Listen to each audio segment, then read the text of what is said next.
passionate, inspirational, exhilarating, heroic and entertaining.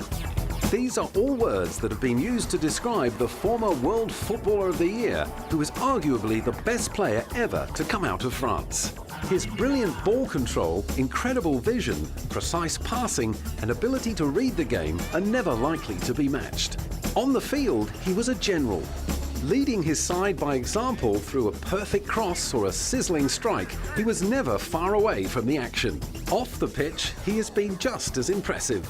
Tireless in his charity work for those less fortunate, he is also a devoted family man. He is Zinedine Zidane, and this is his story. Zinedine Zidane, or Zizou, as he's affectionately known to fans around the world, enjoyed the kind of epic career that even the best Hollywood scriptwriter would have been pushed to dream up. It bore all the hallmarks of a big-screen blockbuster. The tough start, the battle through adversity, the euphoric World Cup victory, the devastating losses that followed, and the remarkable comeback with a fairy tale finish. Well, almost. Zidane's incredible journey began in Le Castellan, one of the poorest immigrant quarters of the French city Marseille.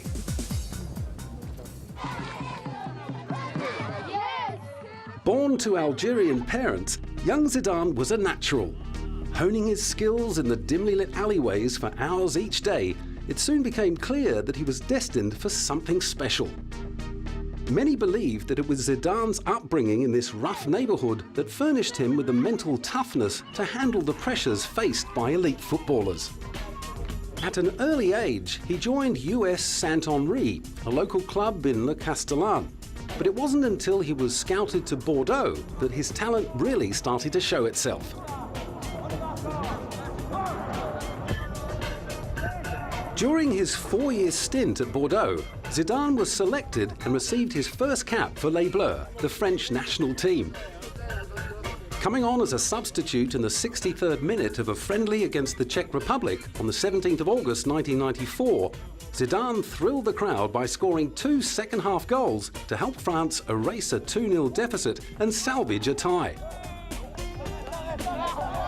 His performances, domestically and internationally, started to generate a lot of conversation around the proverbial water cooler, impressing his countrymen, players, managers and scouts all over the globe with his playmaking and uncanny ability to lift his game when required.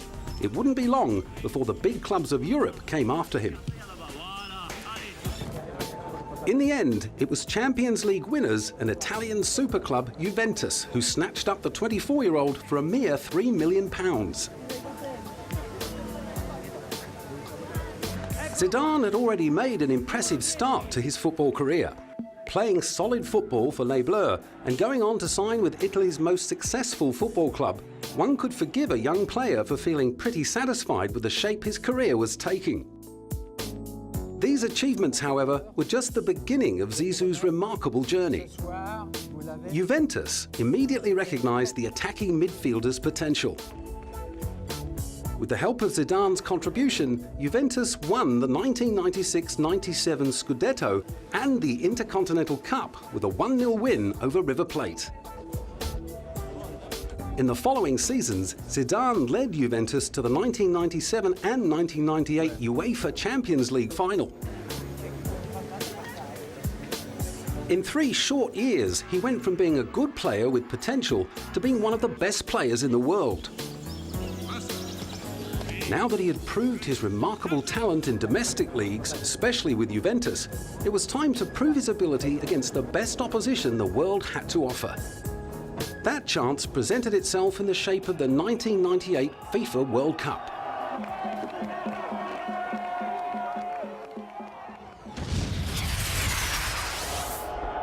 That year, the World Cup competition was being hosted by France for the first time in 60 years. And despite placing their faith in their beloved Les Bleus, the home fans' hopes of World Cup success seemed little more than pipe dreams. European powerhouse Germany were favourites to win the Cup, with defending champions Brazil running a close second. Despite its status as the host nation, France wasn't even seeded in the top 10, and bookmakers predicted they would finish an unlucky 13th. Les Bleus were extremely lucky to find themselves in Group C. With two less experienced teams, South Africa and Saudi Arabia in the group, their only real competition looked to be Denmark. This gave not only France but also Zidane the perfect opportunity to ease into the competition. However, no one could have predicted the final outcome. France dominated Group C, finishing on top of their group undefeated after scoring 9 goals and conceding just the one. Leading Les Bleus in through the midfield, Zidane needed little encouragement to show off his prodigious talent. After a 2-game suspension, he returned to face Italy in the quarter-final. And at a crucial stage in the match, manager Aimé Jacquet allegedly took him aside for a pep talk that roughly translated as, "Zizou, the French team is not you, and you don't represent the French team. Think hard about those words," he warned, before adding, "but it's you who can make us win." And win they did. His mesmerising movements helped set up wins over Italy in the quarters and then Croatia in the semi-finals. By then, the buzz surrounding Zidane had become a deafening roar, and Zizou was on the verge of becoming a national hero. With the scene set for a tense, colossal final between the reigning champions Brazil and hometown favourites France, the whole world tuned in, expecting the Brazilians to emerge as victors. Once again, Zidane had other ideas. Scoring 2 remarkable goals in the first half to set up a 3-0 whitewash over the much-fancied Brazilians, Zidane had almost single-handedly won his country its first ever World Cup. Not only had he become a national hero, the whole world was chanting his name and ranking him amongst the international greats of his era. Zinedine Zidane, au nom de la République française, nous faisons chevalier de la Légion d'honneur. In the lead-up to the clash, it was the Brazilian player Ronaldo who had been tipped to become the star of the final. However, despite enjoying a remarkable tournament and winning the Golden Ball for Best Player, Ronaldo struggled in the big game. Holding aloft the World Cup trophy was the highlight of an incredible year for Zinedine Zidane. 1998 also saw Juventus finishing on top of Serie A. In the UEFA Champions League, they finished a very respectable second to the all-conquering Real Madrid. Not surprisingly, Zidane ended the year with a cabinet full of trophies and awards. As well as being named FIFA World Player of the Year, he took out the European Footballer of the Year title. He also made it on to the FIFA All-Star team for his performances in the World Cup, despite having missed 2 games due to suspension.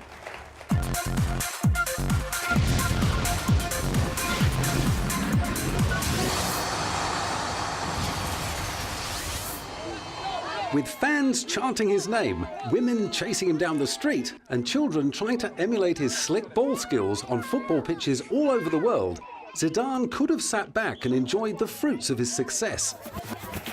Many footballers would have been content in the knowledge that their brilliance had almost single-handedly carried their team and country to World Cup glory. Not Zinedine Zidane. Winning the World Cup had nearly taken the edge off his hunger. While commentators were celebrating his brilliance, he still had a lot to prove to his harshest critic, himself. The euphoria of the World Cup had barely worn off before he was preparing his next opportunity to show the world how good he really was. The 11th UEFA European Football Championship, or Euro 2000 as it's more commonly known, was co-hosted by Belgium and the Netherlands. Netherlands were favourite for the event, and for good reason. Playing in their home country in career best form, it would take an excellent team to beat them. Although they hadn't won a major tournament for over a decade, their fans were more than confident about their team's current good form and began celebrating a little prematurely. Since their World Cup victory 2 years before, both France and Zidane had continued to impress, and they qualified for the finals of Euro 2000 with ease. The Dutch were favourites for the tournament, but the giant-killing Les Bleus weren't too far away in the minds of fans and their competitors. Grouped in a similar format to the World Cup finals, France found themselves in Group D, where they faced solid competition, including the Netherlands. France lost against the home side in their final group match. However, they still made it through to the quarter-finals. Zidane was fit and on top form, and fans, teammates and coaches alike would have been happy to see their star player play up to his usual standard. However, Zidane wasn't about to rest on his laurels. Obsessed with improving, he trained tirelessly to hone his craft. At the time, Zizou's closest competition in the world's best player ratings was Ronaldo. In fact, the Brazilian's phenomenal goal-scoring ability often gave him the edge. However, Ronaldo had been out of action for some time after requiring knee surgery on a ruptured tendon. This left Zizou as the world's undisputed top player. Media, fans and opposing players wanted to learn more about the humble French midfielder, and with all the attention came greater pressure. After a steady start to Euro 2000, Zidane, as he so often did, picked up the tempo for the quarter and semi-finals. In France's clash against Spain, Zidane scored his first goal for the tournament and then scored his second from a penalty late in extra time against a much improved Portugal to catapult France to yet another final. Despite scoring two crucial goals at critical stages of the tournament, some commentators and football journalists would persist in criticising him for the lack of goals to his name. Not only did they argue that a player of his calibre should be finding the back of the net more regularly, they also blamed him for Juventus's failure to win the championship. In his defence, however, many observers argued that Zidane's extraordinary talent lay in setting up goals for others, not scoring his own.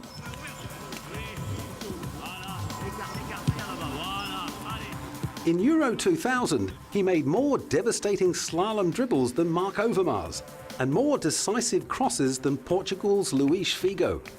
His presence in the midfield not only generated chances from his own boots, but inspired those around him to follow his lead.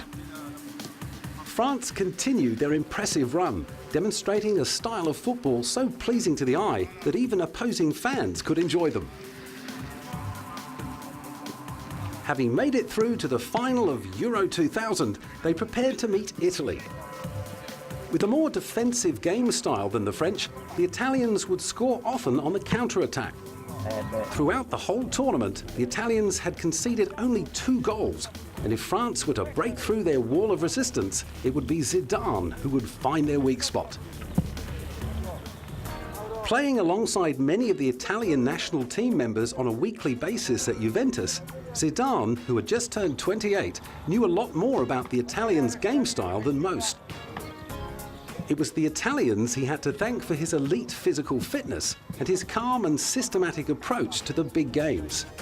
The clash against Italy to crown Europe's best in the final of Euro 2000 was not only a battle between two brilliant teams, it was a duel between pupil and master. The final, which billed as the best climax to the best international tournament the world had seen, did not disappoint. After trailing 1-0 for almost 40 minutes, and with only 1 minute of injury time remaining, France scored an opportunist goal via Wiltord. The Italian fans, who had already popped the champagne, were forced to put their party on hold. Then, with 12 minutes gone in extra time, David Trezeguet scored one of the goals of the tournament to crown France as European champions. Once again, Zidane played a significant role in their victory. When the pressure needed to be increased after Italy scored in the 55th minute, it was Zidane who led the way. Zizou was once again the toast of the nation. His tournament equalled, if not bettered, his performance in the 1998 World Cup, and the organisers of Euro 2000 agreed in naming him the player of the tournament. His manager, Roger Lemaire, could not have been happier with Zidane's form. But Lemaire was quick to point out that Zidane could still improve. During the tournament, he had said, "There is so much more to come from Zidane. He can improve still further. He's phenomenal, on his way to becoming a monument of French football, like Platini or Copa. It wasn't only Le Maire who believed Zidane was destined for greatness. His talents were igniting the interest of the world's biggest clubs, and with his best years ahead of him, they would pay anything to see him in their colours.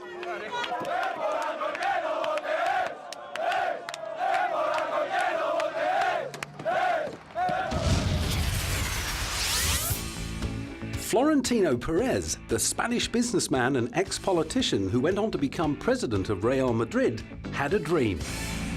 He didn't dream of arranging global peace or of ending third world poverty. He dreamt of creating the best football team on the planet. Luckily for Perez, he had the means to make that dream come true. Thanks to him, Real Madrid was the richest soccer club in the world.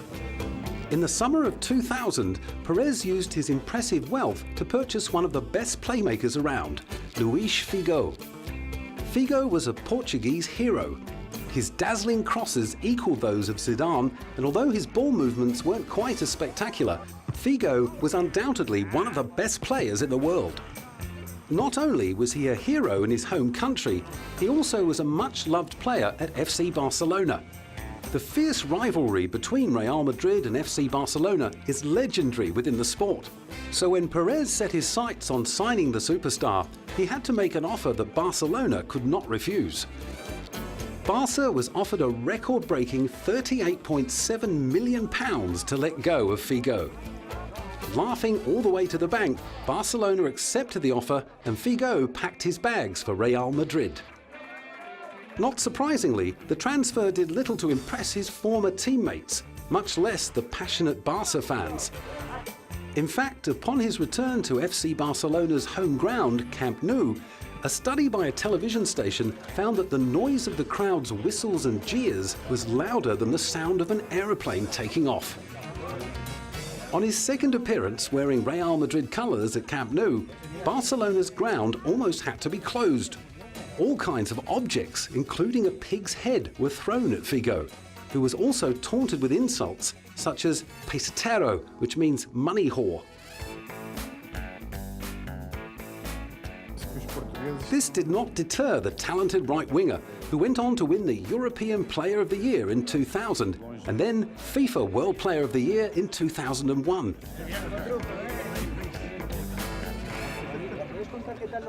After reaping such rewards with his first expensive purchase, Florentino Perez decided it was time to go shopping again. This time, he was determined to come home with Zinedine Zidane.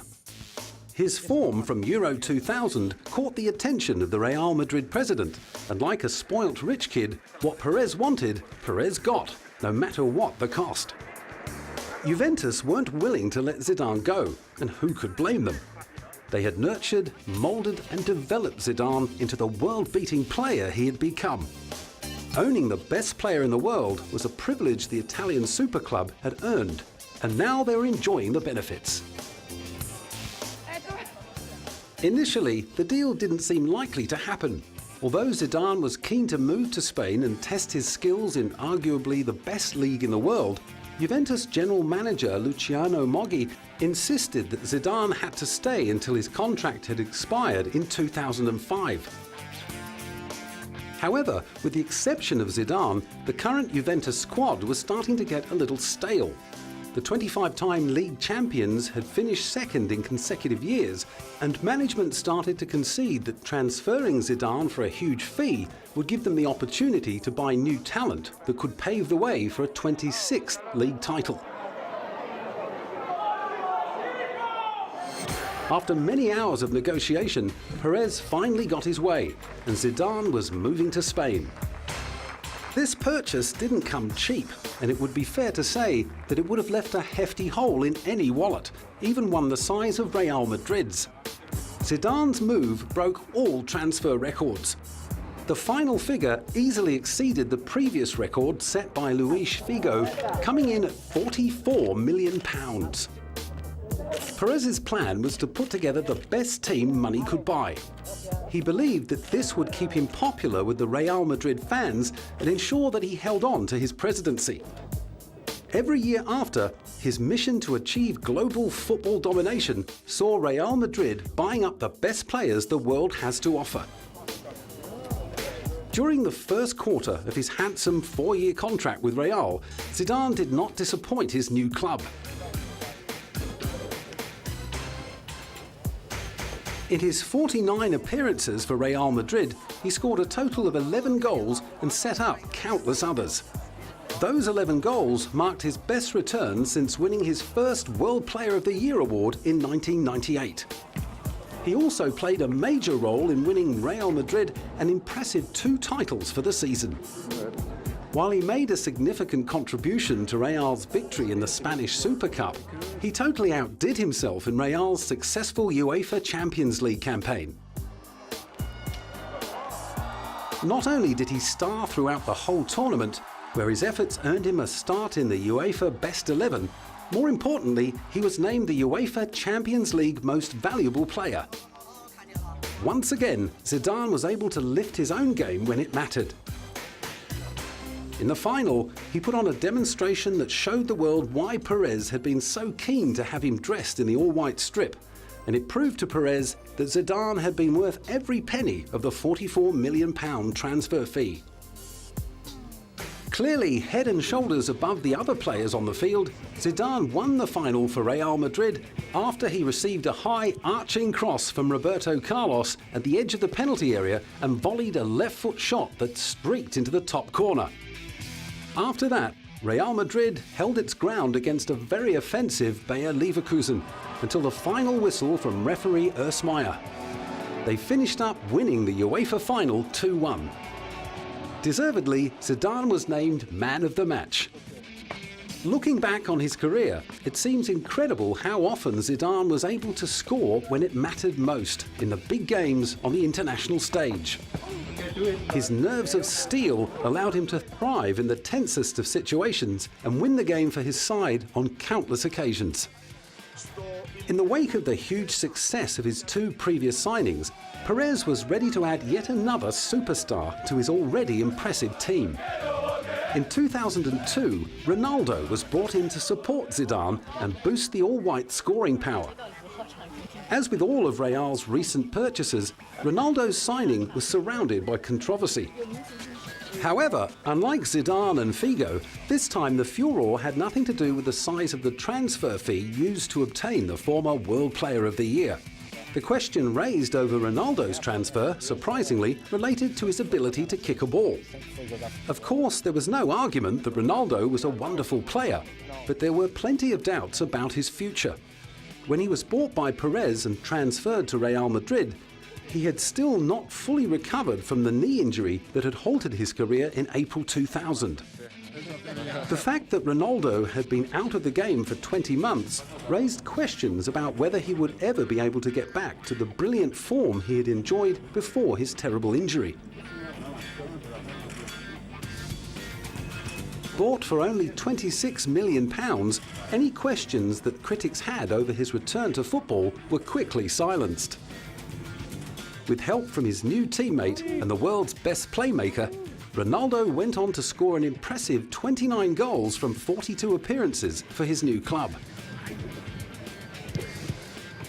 He then went on to win the 2002 European Player of the Year, as well as the 2002 World Player of the Year award. These huge signings gave the team of champions the nickname the Galacticos, which basically means superstar in Spanish. With Figo and now Ronaldo by his side, Zidane enjoyed more success with the Spanish super club. However, it didn't all go his way on the international front. –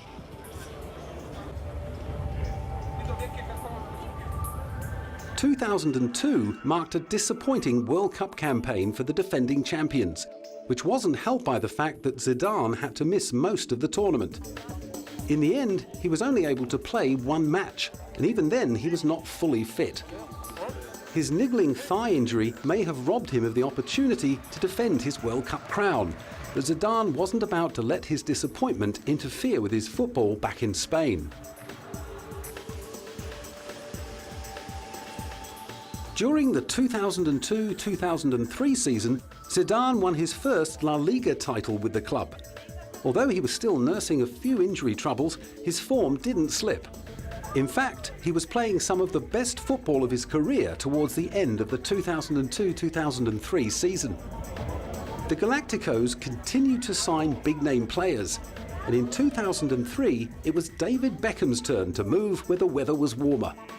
Becks was picked up for a lazy £25 million. Despite his obvious talent, Beckham wasn't in the same league as his teammates Zidane, Ronaldo or Figo. Many believe that Beckham was signed purely as a business decision.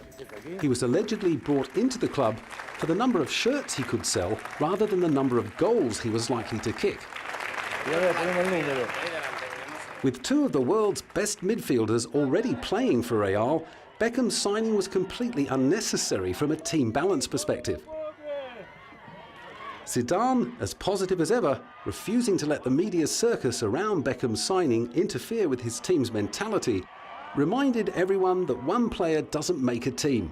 He had this to say. C'est bien qu'il amène son style à lui, mais bon, de toute façon. It is good. It is good that he has his own style. But anyway, everybody knows the game Beckham plays. It's a style that is interesting for the team. We will see how it goes. But the most important thing is not a particular player, but the team. What makes the strength of a team is the team. He will bring his own know-how, like each one of us does, and we hope his arrival will bring us even more titles. However, what the Galacticos desperately needed was a defensive talent. A superstar defender the likes of Fabio Cannavaro, the 2006 FIFA World Player of the Year, would have made a big difference to their struggling defence. Perhaps Perez was merely trying to make back some of the money he had spent on the likes of Figo and Zidane.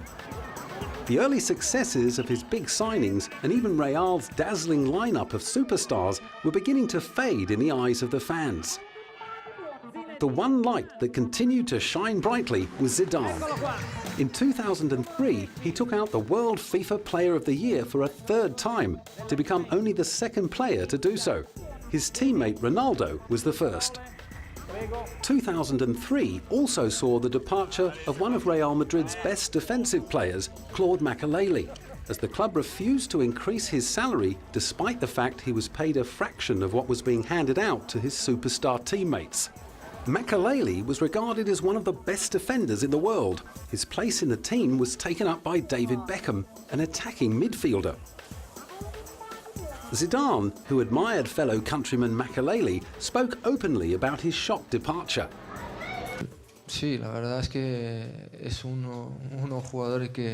Yes, for what he has done over here. He was a very important player. We missed a lot by losing Makelele. This was a decision made by the club, but maybe not in the best interest of the players. It's easy to see why things started to go wrong for Real Madrid. Perez's team had turned out to be the best attacking lineup in the world, but unfortunately they could only go forward.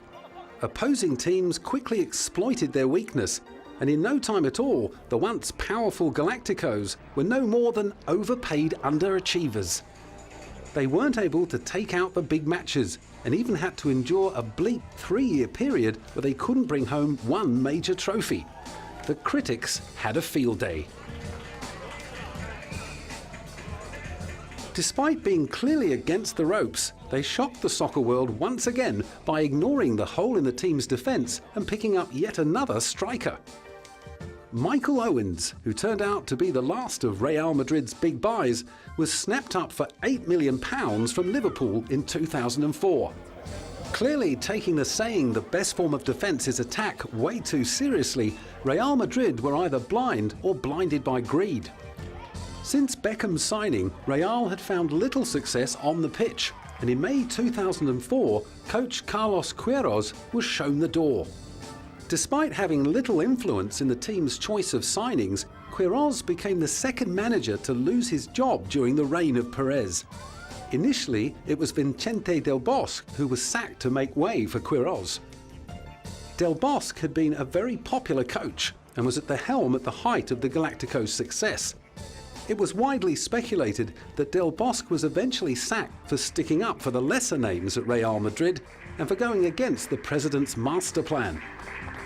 It is also rumoured that Del Bosque, like many of Real's fans, opposed the signing of David Beckham for all the obvious reasons. He allegedly washed his hands of the whole affair. Whether or not the rumours are true, Del Bosque was gone from the club before Beckham arrived. Since his forced departure, high tensions have led to the sacking of 4 managers and 4 football directors. But none of these moves changed Real's fortunes on the pitch. Zidane continued to do what he could for the embattled club. Although he was now in the twilight of his career, the 30-year-old continued to give 110% in every match, although 2004-05 was a very lean season by his standards. With all the commotion in the boardroom, it was no wonder he struggled. For a footballer who played for the love and fun of the game, he would have found it extremely difficult to enjoy himself with football politics ruining his club. Despite being surrounded by such negativity, 2004 had at least one positive professional moment for Zidane, and it was a major one. In fact, it may very well have made his year, if not his career.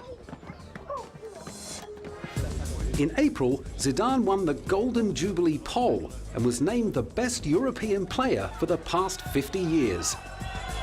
This poll received over 7 million votes, and Zinedine Zidane just scraped in ahead of German legend Franz Beckenbauer by just over 1,000 votes. In third place was Johan Cruyff. Coming towards the end of his playing life, this acknowledgement of his incredible achievements and magnificent career placed him above the legends of the game that he would have idolized during his childhood in the streets of Le Castellane. It was a testament to his remarkable talent and dedication. After another quiet season with Real Madrid the following year, Zidane announced his retirement in April 2006. I took the decision to retire after thinking about it for a long time, and also to allow Real Madrid to plan their next season, giving them enough time to look for other alternatives, other players, if that's what they want to do.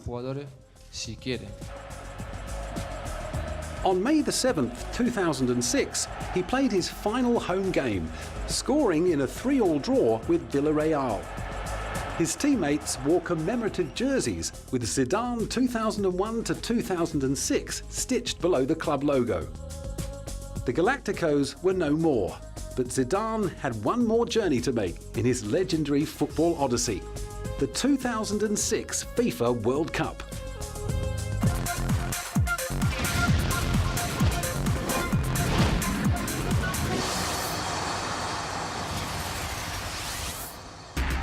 The World Cup, a contest in which legends are born, heroes are made, and only the very best survive. With the experience of 2 World Cups behind him, Zidane already knew what it takes to win. The 2006 World Cup was his stage, his opportunity to thank his fans, coaches and teammates for all their support throughout his career. In 2002, Zidane had been struggling to get 100% fit in time for the tournament. He had a thigh injury which prevented him from playing in France's opening group matches. Without Zidane to steer them, France looked lost.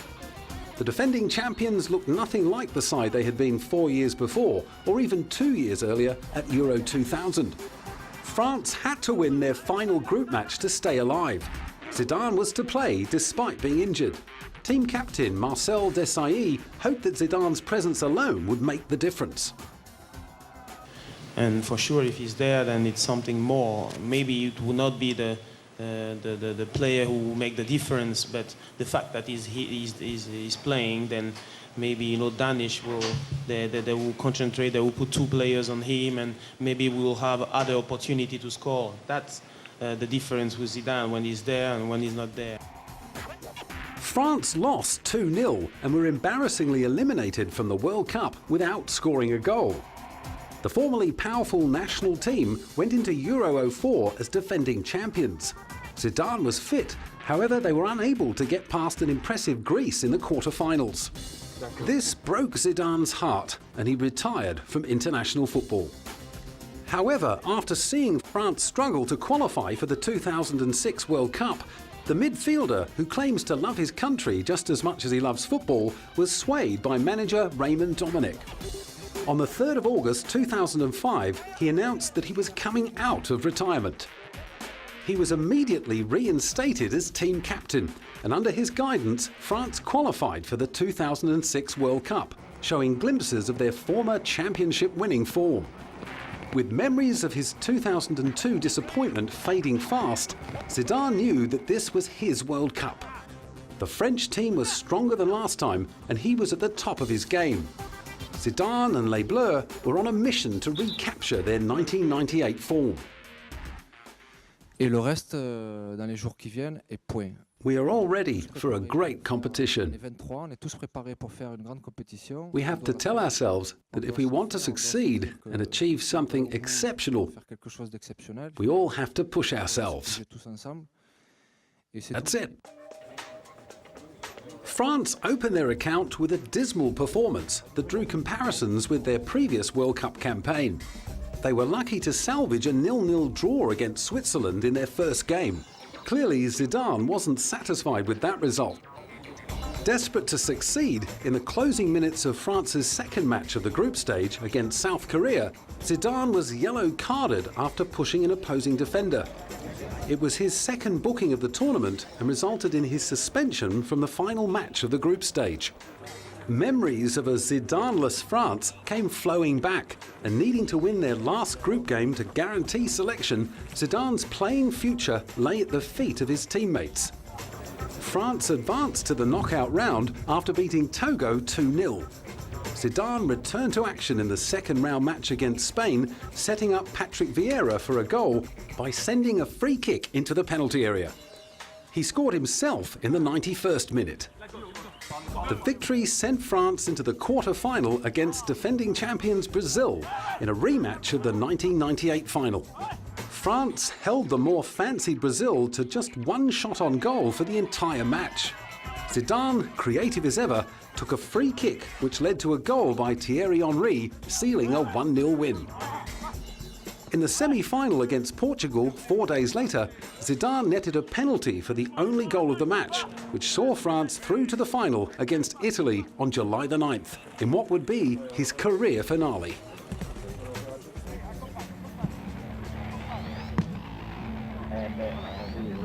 The fairy tale ending was his for the writing. Zidane looked destined to end his celebrated career by winning his second World Cup. With Brazil already out of the competition, his team went into the 2006 World Cup final as favourites to beat Italy. It was a final that would come to be remembered for many different reasons. The game got off to a frantic start, with both teams scoring in the first 20 minutes. Zidane scored for France, becoming only the fourth player in World Cup history to score in two different finals. The match then turned into a defensive arm wrestle, testing the mental strength of both sides. Late in extra time, with the scores still tied at 1 apiece, Zidane was in the thick of the action, and with a piece of sheer brilliance that only Zizou can manufacture, he drilled a scorching strike. Italian goalkeeper Gianluigi Buffon anticipated the shot to perfection and saved the definite goal with his fingertips. That touch of brilliance was the last the fans would ever see from Zidane, as in the 110th minute, the intense pressure got the better of him. In what can only be described as a mental meltdown, Zidane suddenly stopped, turned and rammed his head into Materazzi's chest, knocking him to the ground. Zidane received a red card. His football career was over. This saw the midfielder miss the match-deciding penalty shootout, which France lost 3-5. All hopes of a fairy tale finish for Zidane had gone up in a puff of smoke. With emotions running high at such a critical moment in Zidane's career, Materazzi had seized the opportunity to press the Frenchman's buttons and throw him off course. His tactics worked. After reviewing video evidence that suggested Materazzi had verbally provoked Zidane, the world-famous British press wasted no time in hiring lip readers to discover what had caused Zidane to lose his cool. English newspaper The Times believed that Materazzi called Zidane the son of a terrorist whore. However, it wasn't until 2 months after the event that some real light was shed on the incident. Materazzi, who has refused to publicly apologise to Zidane, offered his version of events. After grabbing Zidane's jersey, he claimed that Zidane had sarcastically offered it to him. Materazzi responded by telling the Frenchman he'd rather take his sister. Materazzi later stated in an interview that his precise words were, "I prefer the whore that is your sister." Loved around the world and clearly remorseful for his actions, Zidane had a lot of support throughout the whole ordeal. I think Zidane was right to headbutt Materazzi, because he probably said awful words and I would have done the same. I would have hit him on the nose or on the teeth. The teeth are costing a lot of money. Then French President Jacques Chirac, who was also a huge admirer of Zidane, hailed him as a national hero and called him a man of conviction. Cher Zinedine Zidane, ce que je veux vous dire. Zinedine Zidane, I want to express all the nation's admiration, fondness and respect as well. C'est l'admiration Despite these very difficult moments of your career. de la nation tout entière, son respect aussi. Mais l'affection. You are a brilliant soccer player, genius of the football. Un virtuose, un génie. You are a passionate man, a man of conviction. Aussi un homme de cœur. And that is why France admires you and loves C'est you. pour cela que la France vous admire et vous aime. He later added that although the offence remained unacceptable, he understood that Zidane had been provoked. Zidane quickly apologised for his actions to the children who had been watching the game around the world.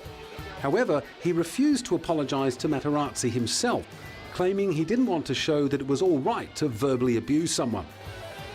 Luckily for Zidane, his apology not only won the hearts of many fans, it also soothed his sponsors, who remained by his side throughout the ordeal.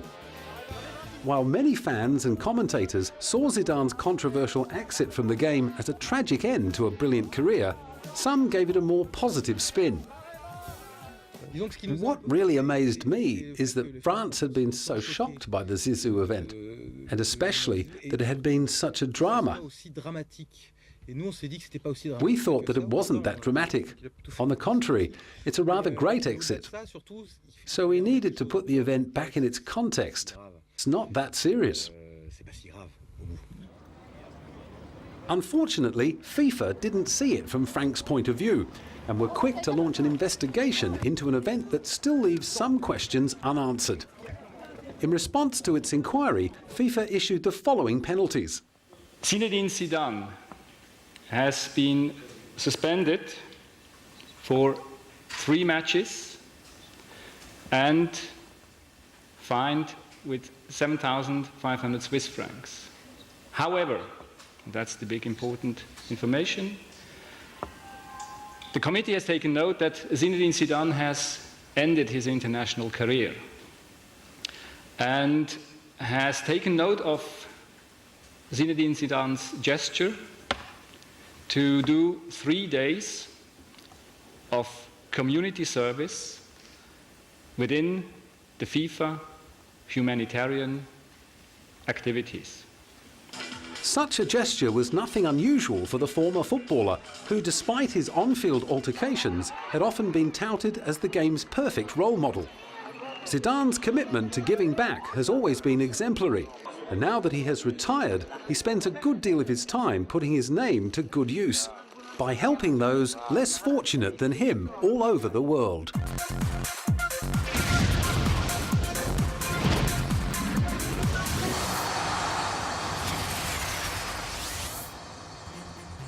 With a brilliant footballing career already in the bag, Zidane can now relax away from the public eye and spend some much-needed time with his family. After 17 years at the top of a game dominated by the bounce of a ball, he no longer has to worry about making it to training on time, catching flights or remaining in peak condition. However, adapting to life after football hasn't been a breeze. For the moment, my life is both simple and complicated at the same time, because until now I had the pretext of playing football, so my life was well managed. Today I have stopped and I want to do something else, and at the same time it's complicated because I'm not organized at all. So obviously I will first have to get organized. But today it's simple. It's about enjoying the moments I didn't have time to enjoy in the past. Things about life, enjoy my family, to get more time off with the kids, to move when I want to try and have some free time when I feel like it. That's it. It is simple, like trying to do things the easiest way possible. Many people might expect the simple life of a retired footballer to involve cruising around the Caribbean, sipping cocktails, or playing never-ending rounds of golf. But Zidane has different ideas. His tough start in life made him determined to give back, and just months after his retirement in 2006, he was on the plane to Thailand to play in a charity match for a children's AIDS charity. Frenzied supporters poured into Chiang Mai's municipal stadium to see the three-time FIFA World Footballer of the Year take to the field alongside Thai pop stars and national team players. 4 hours before kick-off, football-mad Thailanders lined the streets outside the stadium to catch a glimpse of the former Juventus and Real Madrid midfielder, while thousands more fanned themselves with newspapers and huddled under umbrellas to shelter from the unforgiving mid-afternoon sun. Despite his absence from professional football, Zidane hadn't lost any of his trademark moves, scoring just before half-time. Less than a month later, he was playing in another charity match. This time it was back home in France at Marseille's Stade Velodrome. The match against poverty, played under the aegis of the United Nations Development Programme, was won 6-2 by Zidane and friends against Ronaldo and friends. This was his first football appearance in Europe since the World Cup, and as his dazzling skills brought back some wonderful memories, journalists speculated on the chances of Zidane making another comeback. The most popular theory was that Zidane would join former Real Madrid teammate David Beckham at the LA Galaxy and play out his post-retirement years on Easy Street in Major League Soccer. Zidane was quick to quell the rumours, although he did admit he missed the action. Obviously, yes, sometimes I miss it already. Because when you have played 17 years at a high level, at some point there is this craving from the lack of adrenaline, pressure and sport naturally. But I had to come to that point. Today, it's my turn, after many other players, to retire, and what you need is to live it well. So for me, I tell myself it's another life starting today, and I will try to enjoy it as I have enjoyed my footballer's life.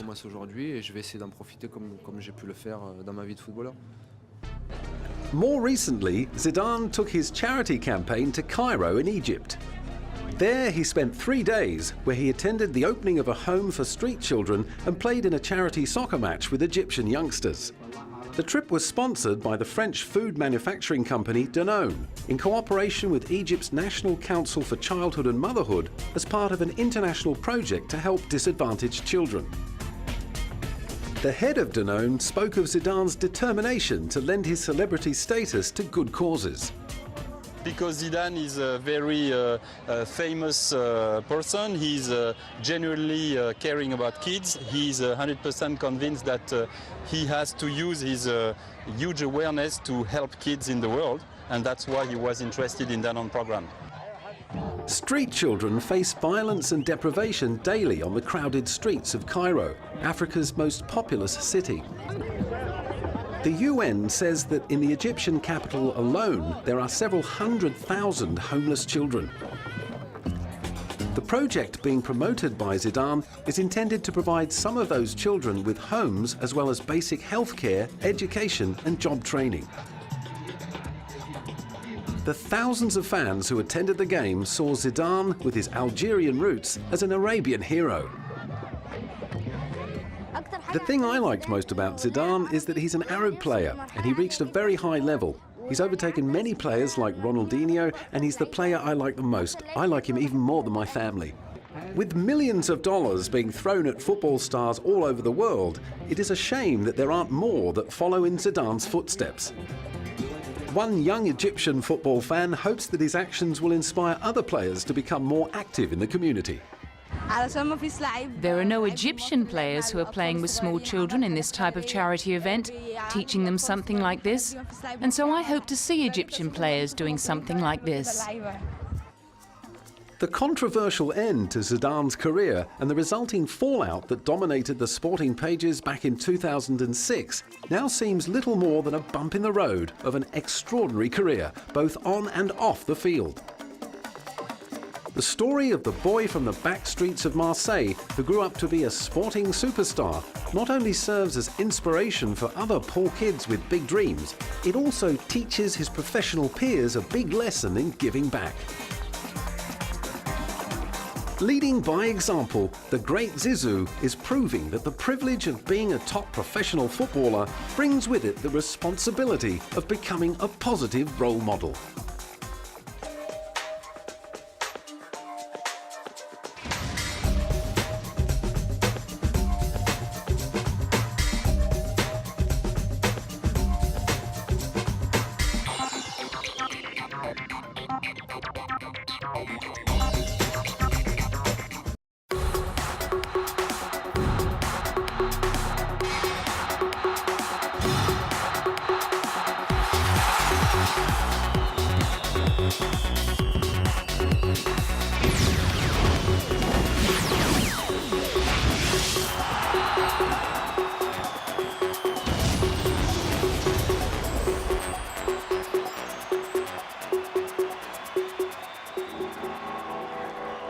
Passionate, inspirational, exhilarating, heroic and entertaining. These are all words that have been used to describe the former World Footballer of the Year, who is arguably the best player ever to come out of France. His brilliant ball control, incredible vision, precise passing and ability to read the game are never likely to be matched. On the field, he was a general, leading his side by example through a perfect cross or a sizzling strike. He was never far away from the action. Off the pitch, he has been doors each day. It soon became clear that he was destined for something special. Many believe that it was Zidane's upbringing in this rough neighborhood that furnished him with the mental toughness to handle the pressures faced by elite footballers. At an early age, he joined US Saint-Henri, a local club in Le Castellane. But it wasn't until he was scouted to Bordeaux that his talent really started to show itself. During his 4-year stint at Bordeaux, Zidane was selected and received his first cap for Les Bleus, the French national team. Coming on as a substitute in the 63rd minute of a friendly against the Czech Republic on the 17th of August 1994, Zidane thrilled the crowd by scoring 2 second-half goals to help France erase a 2-0 deficit and salvage a tie. His performances domestically and internationally started to generate a lot of conversation around the just as impressive. Tireless in his charity work for those less fortunate, he is also a devoted family man. He is Zinedine Zidane, and this is his story.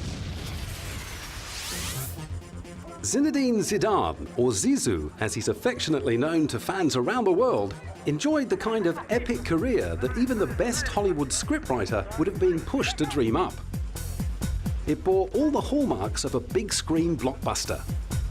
The tough start, the battle through adversity, the euphoric World Cup victory, the devastating losses that followed, and the remarkable comeback with a fairy tale finish. Well, almost.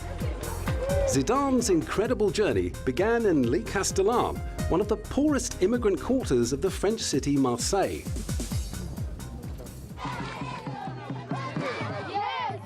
Born to Algerian parents, young Zidane was a natural, honing his skills in the dimly lit alleyways for an little cup with a 1-0 win over River Plate. In the following seasons, Zidane led Juventus to the 1997 and 1998 UEFA Champions League final. In 3 short years, he went from being a good player with potential to being one of the best players in the world. Now that he had proved his remarkable talent in domestic leagues, especially with Juventus, it was time to prove his ability against the best opposition the world had to offer. That chance presented itself in the shape of the 1998 FIFA World Cup.